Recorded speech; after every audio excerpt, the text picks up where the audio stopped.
آذربائیجان اور آرمینیا کے درمیان حالیہ لڑائی کس طرح شروع ہوئی، پہلے اس پر بات کر لیتے ہیں۔ دونوں ملکوں نے ایک دوسرے پر جارحیت کا الزام لگاتے ہوئے اپنی افواج کو پیش قدمی کا حکم دیا، جس کے بعد باقاعدہ لڑائی شروع ہو گئی۔ آرمینیا میں مارشل لا لگا دیا گیا، جبکہ آذربائیجان کے کچھ سرحدی علاقوں میں بھی مارشل لا کا نفاذ کیا گیا۔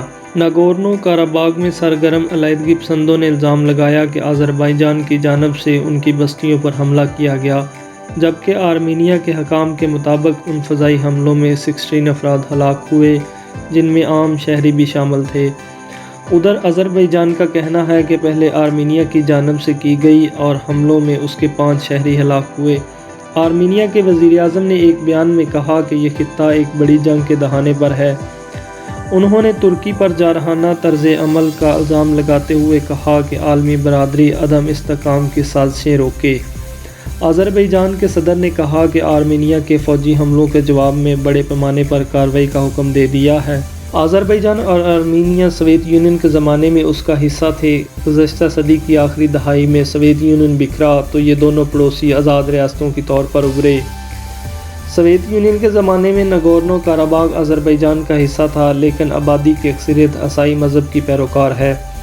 اگر آرمینیا اور آذربائیجان کی سرحدوں پر نظر ڈالی جائے تو اس خطے کی اہمیت اور پیچیدگی کا اندازہ لگایا جا سکتا ہے۔ آذربائیجان کی اطراف میں کیسپیئن سی، روس، جارجیا، ایران اور ایک چھوٹی سی سرحد کے ساتھ ترکی موجود ہے، جبکہ آرمینیا کی سرحدیں آذربائیجان، روس، جارجیا اور ایران اور ترکی سے ملتی ہیں۔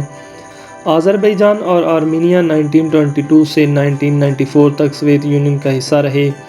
سوویت یونین ٹوٹنے کے بعد ناگورنو کاراباغ کی مقامی پارلیمنٹ نے علاقے کو عیسائی ریاست آرمینیا کا حصہ بنانے کے لیے ووٹ دیا۔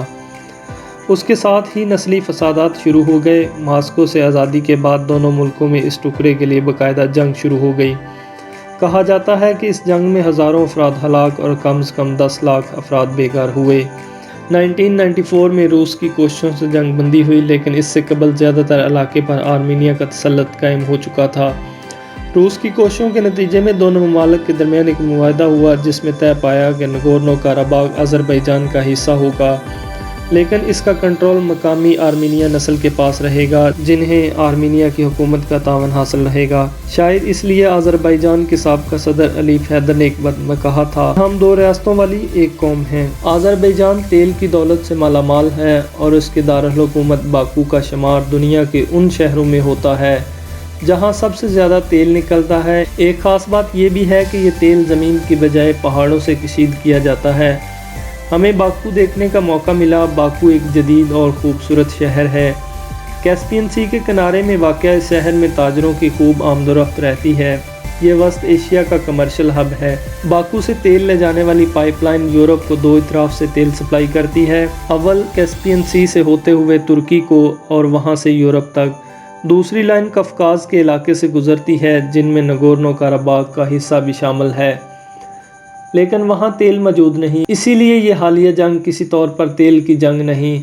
ہاں، یہ ہو سکتا ہے کہ آذربائیجان تناؤ کی وجہ سے یورپ کو تیل کی سپلائی روک دے، لیکن یہ بھی عارضی طور پر ہی ممکن ہے، کیونکہ تیل کی قیمتیں پہلے ہی کم ہیں اور کم قیمتوں کی وجہ سے اس کی معیشت شدید دباؤ میں ہے۔ آذربائیجان کا تمام تر انحصار قدرتی وسیلے پر ہے۔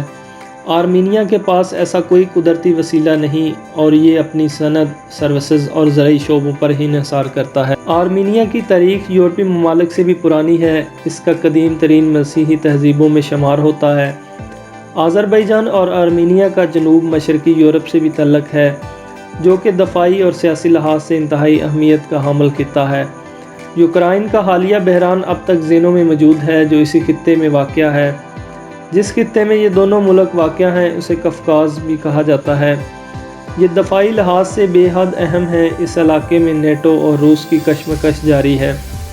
کبھی جارجیا کی جنگ ہوتی ہے تو کبھی یوکرائن کا مسئلہ کھڑا ہو جاتا ہے اور کبھی ناگورنو کاراباغ کا تنازع سر اٹھا لیتا ہے۔ ناگورنو کاراباغ کا تنازع کئی مرتبہ فوجی تصادم کا باعث بنا اور اس پر مذاکرات کا سلسلہ بھی جاری رہا، جس میں یورپی ممالک اور روس شامل تھے، تاہم بات چیت نتیجہ خیز ثابت نہ ہو سکی۔ ترکی کے آذربائیجان سے انتہائی قریبی تعلقات ہیں۔ یاد رہے یہ ان وسط ایشیائی ریاستوں میں سے ہے جو روسی قبضے سے پہلے ترک خلافت کا حصہ تھیں۔